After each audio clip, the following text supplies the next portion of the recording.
Sir Tony Robbins আমার খুব প্রিয় একজন মানুষ। তো স্যার সবসময় বলেন যেই মানুষটি এই তিনটি বিষয় গুরুত্ব সহকারে স্পেশাল ভাবে আয়ত্ত করতে শিখে যায় সেই মানুষটি অবভিয়াসলি খুব ভালো থাকে। তো তিনি সবসময় হেলথ, ওয়েলথ এবং রিলেশনশিপ এই তিনটি বিষয়কে স্পেশাল ভাবে গুরুত্ব দেওয়ার কথা বলেন। কিন্তু সমস্যা হলো বর্তমান প্রজন্ম সব থেকে হালকাভাবে নেয় রিলেশনশিপ। তার জন্যই কিন্তু এত সম্পর্ক ভাঙার গল্প আমরা শুনি, এত সম্পর্ক ভেঙে যাচ্ছে, যেটা আমরা কিন্তু চোখে দেখছি। তো তুমি যদি চাও যে তুমি তোমার লাইফটাকে সুন্দর করবে, তাহলে মন দিয়ে মানুষটিকে বোঝার চেষ্টা করো, তার সাইকোলজি ক্যাপচার করার চেষ্টা করো। উভয় পক্ষই দুজনের ভালো লাগা খারাপ লাগা আরো গভীরভাবে জানার চেষ্টা করো। তাহলে কি হবে, ওই মানুষটি যে বিষয়গুলি পছন্দ করে না সেগুলি তুমি কিন্তু এড়িয়ে যেতে পারবে, আর যেগুলি পছন্দ করে তার উপর তুমি সচেতনভাবে নজর দিতে পারবে। এই যেমন আজকে আলোচনা করছি মেয়েদের কোন 7টি গুণ ছেলেরা খুব পছন্দ করে। তো এটা তো মেয়েদের জানা উচিত যে আমি এরকম করে যদি চলি, এইভাবে যদি ভাবি, তাহলে আমার ভালোবাসার মানুষটি আমাকে পছন্দ করতে বাধ্য হবে। অনুরূপভাবে ছেলেদেরও কিছু দিক থেকে যেগুলি কিন্তু মেয়েরা খুব পছন্দ করে। তো ছেলেদেরও জানতে হবে যে আমি কি করলে আমার ভালোবাসার মানুষটি আমাকে আরো গুরুত্ব দেবে, তার আমি একজন প্রিয় মানুষ হয়ে উঠবো। এটা কিন্তু ছেলেদেরও জানা উচিত। যাই চলো আজকে আমরা জেনে নেব মেয়েদের কোন 7টি গুণ ছেলেদেরকে আকৃষ্ট করে, ছেলেরা খুব পছন্দ করে। প্রথম যে গুণটি ছেলেরা একটি মেয়ের মধ্যে খোঁজে সেটি হলো তার মধ্যে বন্ধুত্বপূর্ণ মনোভাব আছে কিনা। এটি কিন্তু একটা সম্পর্ক ভালো রাখার জন্য ভীষণ প্রয়োজন, কারণ একে অপরের বন্ধু যদি আমরা হয়ে উঠতে না পারি তাহলে কিন্তু আমরা দুজনকে অতটা জানতে পারবো না, বুঝতে পারবো না। একটা মানুষের বেশিরভাগ জীবনটাই কিন্তু কাটে তার ভালোবাসার মানুষটির সঙ্গে। তো দুজনের মধ্যে সম্পর্কটা যাতে খুব স্মুথ হয় সেদিকে বিশেষভাবে নজর দেওয়া উচিত। জানো তো, একটা মানুষের মধ্যে যদি ইগো থাকে, যদি খুব ঘ্যামি হয় বা হয়তো খুব অহংকারী, মানুষটি নিজেকে খুব দামি মনে করছে, এমন মানুষ কিন্তু অজস্র রয়েছে। তো এই সমস্ত মানুষের জীবনে যেই মানুষটি জড়াবে তারা কিন্তু ভালো থাকবে না। তো তোমার মধ্যে যদি তেমন কিছু থেকে থাকে তাহলে সেটা না নিজের মধ্য থেকে রিমুভ করো, কারণ কোনো মানুষ এটা পছন্দ করে না। তুমি তোমার প্রিয় মানুষটির প্রিয় হতে পারবে না যদি নিজের মধ্যে ইগো রাখো। তো নিজের মধ্যে যদি এই সমস্ত কিছু থেকে থাকে তাহলে সেখান থেকে নিজেকে বার করো।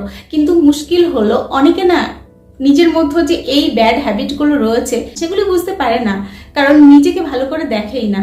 আমরা যেদিন নিজেকে বুঝতে শিখবো, নিজের খারাপগুলো ধরতে পারবো, সেদিন থেকে না আমাদের সম্পর্ককে বিশেষভাবে যত্ন করতেও শিখে যাব। কারণ দেখো, আবারও বলছি, আমি যদি এটা বুঝতে না পারি আমার ভালোবাসার মানুষটি আমার কোন ব্যবহারে আঘাত পাচ্ছে, তাহলে না ওই মানুষটি আমাকে নিয়ে ভালো থাকবে না, সম্পর্কটা কিন্তু ভালো হবে না। তোমার মধ্যে থাকা ভালো এবং খারাপ দুটো দিকই কিন্তু তোমাকে দেখতে হবে। যেটা ভালো সেটাকে আরো ভালো করার চেষ্টা করতে হবে, যেটা খারাপ সেটাকে কিন্তু বাদ দেওয়ার চেষ্টা করতে হবে। এরকম ভাবে যদি আমরা দুজনেই চেষ্টা করি তাহলে একটা সম্পর্ক সুন্দর হতে বাধ্য। দ্বিতীয় যে গুণটি একটি ছেলে একটি মেয়ের মধ্যে খোঁজে সেটি হলো মেয়েটি সাংসারিক কিনা। দেখো, একটি ছেলে একটি মেয়ে বা একটি মেয়ে একটি ছেলে একে অপরকে ভালোবাসে এই কারণেই যাতে মানুষটিকে নিয়ে সুন্দর একটা সুখের সংসার তৈরি করতে পারে। আর একটি সংসারের মূল কাণ্ডারি কিন্তু একটি মেয়ে। ছেলেরা কাজের সূত্রে ম্যাক্সিমাম সময় কিন্তু বাইরে থাকে, মেয়েটি যদি কর্মসূত্রে বাইরেও থাকে তাহলেও কিন্তু বাড়িতে এসে নিজের সংসারটা সুন্দরভাবে পরিপাটিভাবে গুছিয়ে রাখার চেষ্টা করে। এটি কিন্তু মেয়েদের একটি বিশেষ গুণ।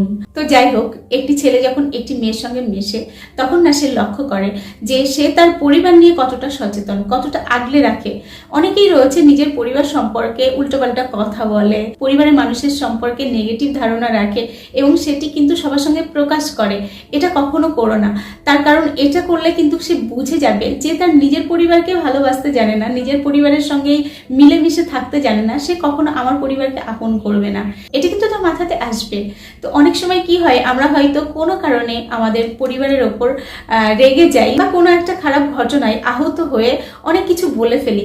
কখনো এই ভুলটা করো না। নিজের ভালোবাসার মানুষটির সামনে কখনো পরিবারকে ছোট করে কথা বলবে না, এতে কিন্তু তোমার নিজের বেশ নষ্ট হবে। তো এটা কখনো করো না। 3 নম্বর যে বিষয়টি ছেলেরা লক্ষ্য করে সেটি হলো তুমি খোলামেলা ভাবে কথা বলতে পছন্দ করো কিনা, মিশতে পছন্দ করো কিনা। কারণ একটি ছেলে চাই আমার বাড়িতে গিয়ে সবার সঙ্গে যেন হাসি খুশি ভাবে থাকে, থাকে, সবাইকে মিলে মিশে নিয়ে যেন থাকে, এটা কিন্তু চাই।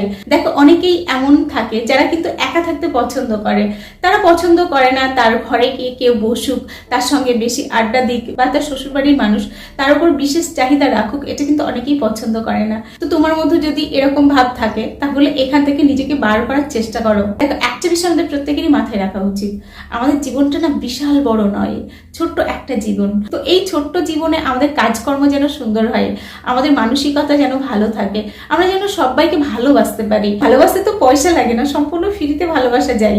তো এখানে কোনো রকম কিপটিমি করো না, সবাইকে মন খুলে ভালোবাসো, সবার সঙ্গে সুন্দর করে মেশো, যাতে করে তোমাকে মানুষ মনে রাখে বিশেষভাবে। 4 নম্বর, খুব গুরুত্বপূর্ণ একটা বিষয় যেটা কিন্তু ছেলেরা বিশেষভাবে লক্ষ্য রাখে।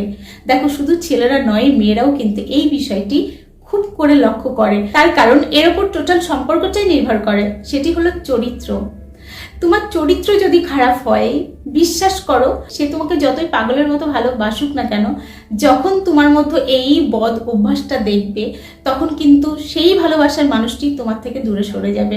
তো এটা কখনো করো না। একসঙ্গে 3-4 জনকে এন্টারটেন করা, তাদের সঙ্গে কথা বলা, চ্যাট করা, এবং সেটা আমার ভালোবাসার মানুষটি জানে না, আমি লুকিয়ে করছি, তুমি হয়তো ভাবছো বুঝতেই পারবে না।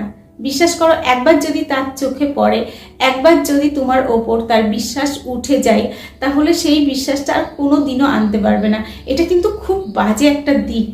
যেই মানুষটি একবার তার ভালোবাসার মানুষটির কাছে বিশ্বাস ভঙ্গ করে ফেলে, সেই মানুষটি কিন্তু কোনো দিন তার কাছে আর সেই জায়গাটা পায় না। আগে যেই জায়গাতে সে হয়তো রানী হয়েছিল, সেই জায়গাটা কিন্তু কোনো দিন আর সে ফিরে পায় না। তো এই ভুলটা কখনো করো না, নিজেকে সৎ রাখো। 5 নম্বর যে দিকটি ছেলেরা লক্ষ্য করে সেটি হলো তুমি মিথ্যা কথা বলো কিনা। অনেকেই রয়েছে বেশ গুছিয়ে রংচং দিয়ে মিথ্যা কথা বলে প্রেজেন্ট করে, কিন্তু তারা এটা ভুলে যায় শাক দিয়ে যেমন মাছ ঢাকা যায় না, ঠিক তেমনই মিথ্যা কখনো সত্যি হয় না। তোমার মিথ্যা একটা সময় কিন্তু ধরা পড়বেই। তো তুমি যদি সত্যিই চাও মানুষটির কাছে বিশেষ গুরুত্বপূর্ণ স্থান পেতে, তাহলে কখনো সম্পর্কের মধ্যে না মিথ্যাকে আশ্রয় দিও না, মিথ্যা কথা বলো না। যেটুকু যা করো তার সামনে স্বীকার করার ক্ষমতা রাখো। যদি ভুল করেও থাকো তাহলে সেটা তার সামনে প্রেজেন্ট করো, তাকে বলো। দেখবে তুমি যখন সরলভাবে সবকিছু তাকে খুলে বলছো, তখন সে না তোমাকে অ্যাকসেপ্ট করবে। কিন্তু তুমি যদি ভাবো মিথ্যার পর মিথ্যা বলে যাব আর তাকে বোকা বানিয়ে যাবো, তাহলে ভুল করছো। মিথ্যা কিন্তু একটা না একটা সময় বেরিয়ে আসে। তো কখনো মিথ্যার আশ্রয় নিও না, সত্যি বলার দমটা নিজের মধ্যে রাখো। 6 নম্বর যে বিষয়টি খুব গুরুত্বপূর্ণ সেটি হলো তুমি যত্নশীল কিনা। এটা কিন্তু একটি ছেলেও দেখে, একটি মেয়েও দেখে।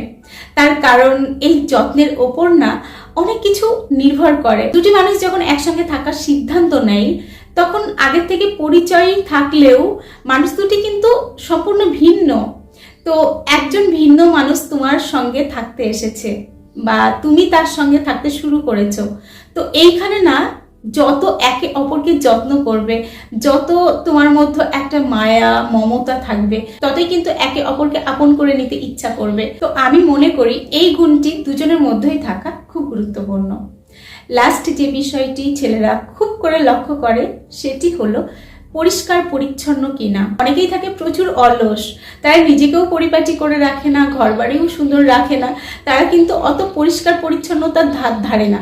কিন্তু একটি ছেলে এটা খুব পছন্দ করে।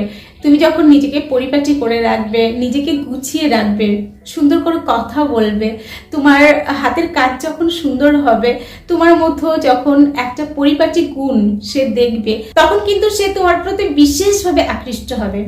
দেখো অনেক ছেলেও রয়েছে যারা কিন্তু প্রচুর অপরিচ্ছন্ন থাকে। মেয়েরা যারা একটু পরিষ্কার পরিচ্ছন্ন পছন্দ করে তারা কিন্তু এটা একদমই নিতে পারে না। তো এরকম কিছু যদি অভ্যাস থাকে সেখান থেকে বার করো নিজেকে। তবে হ্যাঁ, আমি এমন কিছু ছেলেকে দেখেছি যারা নিজেকে খুব যত্ন করে রাখে এবং তার রুম, তার ব্যবহারের জিনিস, তার বইপত্র খুব পরিপাটি করে রাখে। এটা কিন্তু খুব ভালো একটা গুণ, সবাই কিন্তু এটা পছন্দ করে। তো চলো আজকের ভিডিও এখানে শেষ করছি। এতক্ষণ আমি তোমাদের সঙ্গে ছিলাম তোমাদের বন্ধু রোজিনা ব্যানার্জি। আবার তোমাদের সঙ্গে দেখা হচ্ছে নেক্সট ভিডিওতে। ততক্ষণ সকলে ভালো থেকো, সুস্থ থেকো।